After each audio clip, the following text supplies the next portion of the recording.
कि ये खूबसूरत शहर है बसरा, जो बिल्कुल साहिल समंदर पर है। और ये तारीखी हैसियत का शहर है। इसके साथ एक तरफ कोयत है, बिल्कुल साथ ही कोयत सिटी।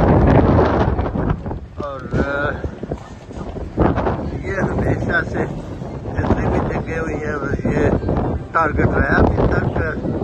ये देखिए, अभी तक ये 1990 और इसके बाद की जंगों के अभी तक मलबे पड़े हुए हैं बिल्डिंगों में। ये देखिए, ये मलबे तबाह हुई है, अभी तक उन पर निशानात पड़े हैं। ये निशानात अभी तक गोलों के निशानात